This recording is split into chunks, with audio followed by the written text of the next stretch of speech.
ओम श्री सीतारामचंद्राभ्याम नमः। श्रीमद्वाल्मीकि रामायणे बालकांडे एकोनत्रिंशः सर्गः। प्रिय श्रोताओं, धर्म कर्म ज्ञान आलोक चैनल पर आपका हार्दिक स्वागत है।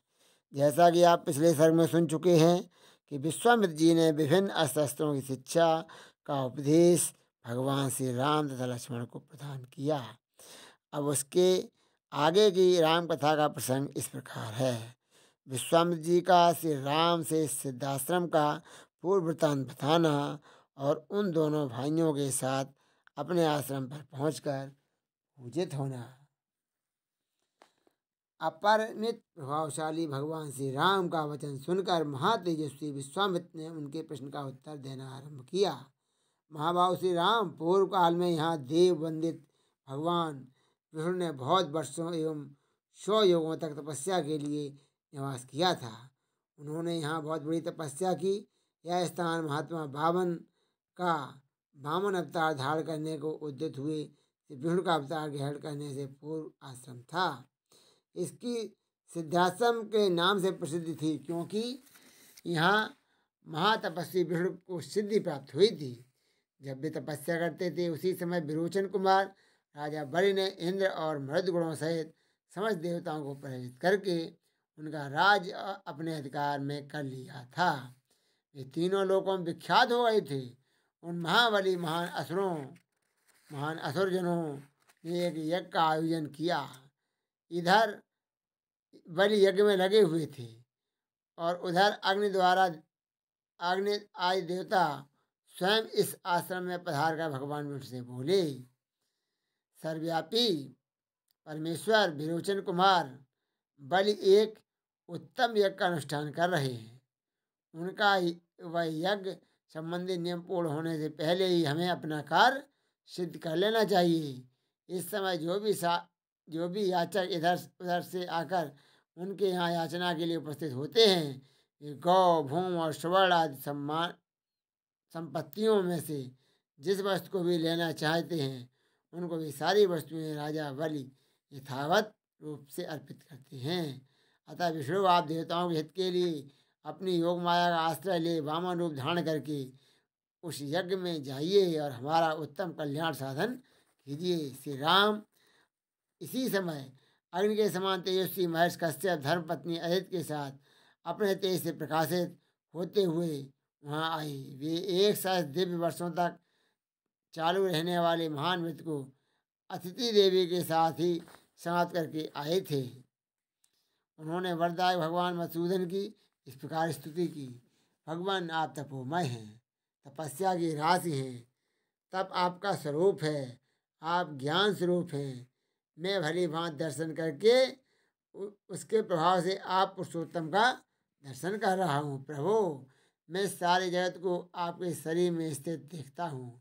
आप अनादि हैं। देश काल और वस्तु की सीमा से परे होने के कारण आपका इद मिथ्य रूप से निर्देश नहीं किया सकता है।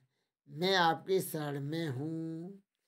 कश्यप जी के सारे पाप धुल गए और भगवान श्री हरि ने अत्यंत प्रसन्न होकर उनसे कहा, महर्षि, तुम्हारा कल्याण हो। तुम अपनी इच्छा के अनुसार कोई वर मांगो, क्योंकि तुम मेरे विचारों से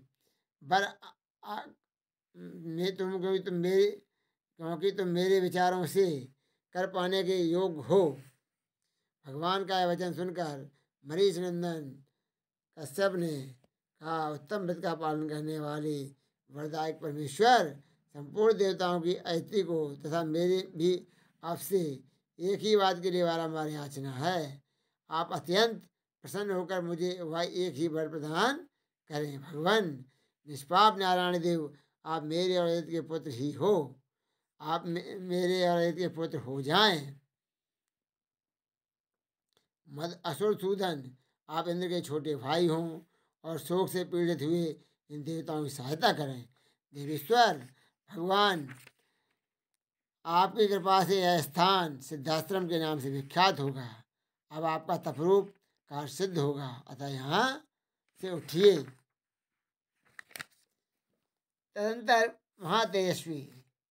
तदंतर महातेजस्वी भगवान विष्णु आदि देवी के घर से प्रकट हुए और वामन रूप धारण करके रोचन कुमार बलि के पास गए। संपूर्ण लोकों में हित में तत्पर रहने वाले भगवान विष्णु बलि के अधिकार से त्रिलोकी का राज्य ले लेना चाहते थे। अतः उन्होंने 3 पग भूमि के लिए याचना करके उनसे भूमि दान ग्रहण किया और तीनों लोगों को आक्रांत करके उन्हें पुनः देवराज इंद्र को लौटा दिया।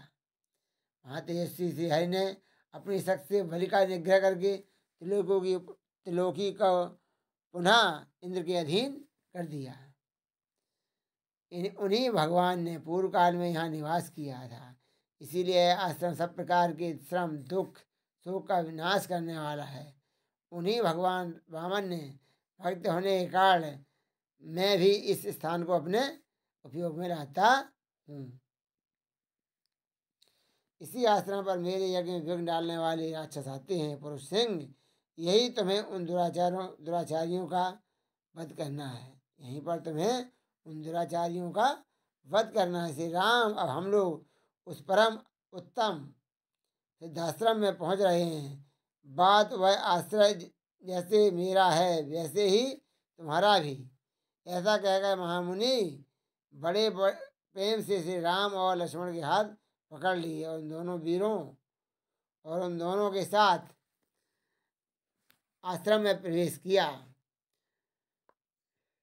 उस समय पुनर्वसु नामक 2 नक्षत्रों के बीच में स्थित क्षुधा रहित चंद्रमा की भांति उनकी शोभा हुई।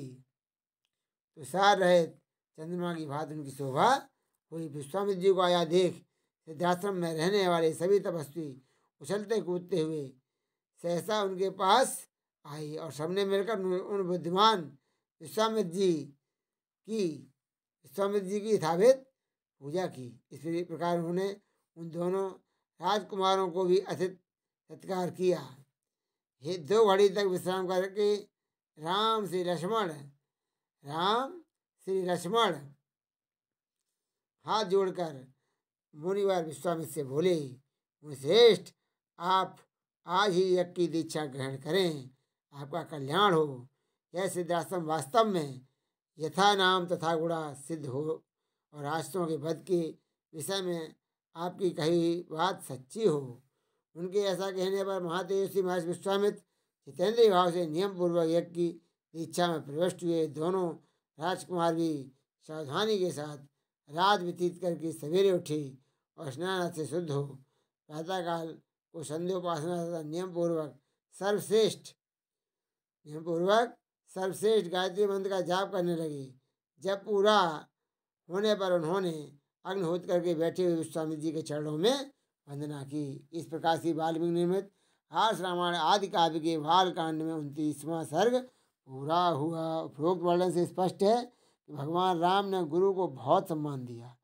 गुरु के लिए श्री रामचरितमानस में लिखा है, गुरु बिन भव निध तरहि न कोई, गुरु बिन भव निध तरहि न कोई, चाहे बिरंचे शंकर सम होई। यह प्रस्तुत अच्छी लगी हो तो चैनल को सब्सक्राइब करके बेल आइकॉन अवश्य दबाएं तथा वीडियो पर कमेंट करके शेयर भी करें। धन्यवाद, बहुत बहुत धन्यवाद।